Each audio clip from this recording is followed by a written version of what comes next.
Ibinunyag ng ina ni Eman Bacosa viral. Usap-usapan ngayon sa social media si Joanna Rose Bacosa, ang ina ng batang boksingero at isa pang anak ni Manny Pacquiao na si Emmanuel o Eman Bacosa. Matapos niyang isiwalat ang isang impormasyon tungkol sa kanyang anak.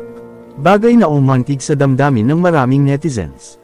Matatanda ang taong 2003 nang makilala ni Joanna, na noon nagtatrabaho bilang waitress sa isang hotel. Ang pambansang kamao na si Manny Pacquiao. Nagkaroon sila ng lihim na relasyon, at kalaunan ay nagbunga ito sa isang anak na walang iba kundi si Eman. Ngunit hindi naging madali ang sitwasyon dahil nga isa ng pamilyadong lalaki si Manny. At kasal na siya sa kanyang asawa pa rin hanggang ngayon na si Jinky. Kaya naging masalimuot ang lahat, lalo na sa pag-ako ni Manny kay Eman. Gayunpaman, sa birth certificate ni Eman nakasaad na si Manny ang kanyang ama. Ngunit ginamit niya ang apelyido ng kanyang ina sa kanyang paglaki. Ipinanganak si Eman sa Tagum City, Davao del Norte noong Enero 2, 2004. At kalaunan ay lumipat sa General Santos City, kung saan din naninirahan ang pamilya ni Pacquiao. Hanggang sa mga nakalipas na taon, unti-unti nang lumalabas. At ipinapakilala sa publiko si Eman bilang anak ni Pacquiao.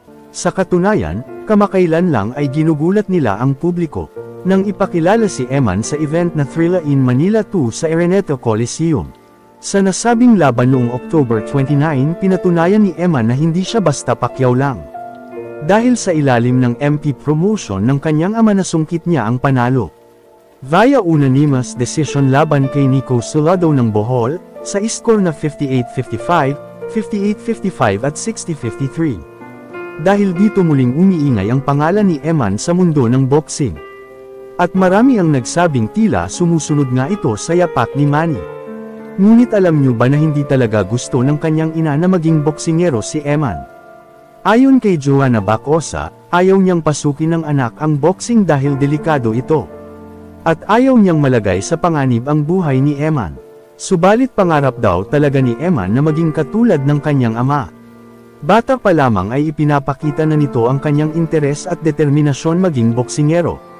Sa kabila ng pangamba ng ina, hindi naman binigo ni Eman ang kanyang mga magulang. Sa murang edad, ipinakita na niya ang kanyang husay, tapang, at dedikasyon sa loob ng ring, mga katangian malinaw na namana niya kay Manny. Samantala tulad ni Eman, sumusunod din sa yapak ni Manny ang kanyang panganay na anak kay Jinky na isa ring Eman o Emmanuel. Ngunit may palayaw na si Jimwell na pinaghalong Jinky at Emmanuel na tunay na pangalan ni Manny.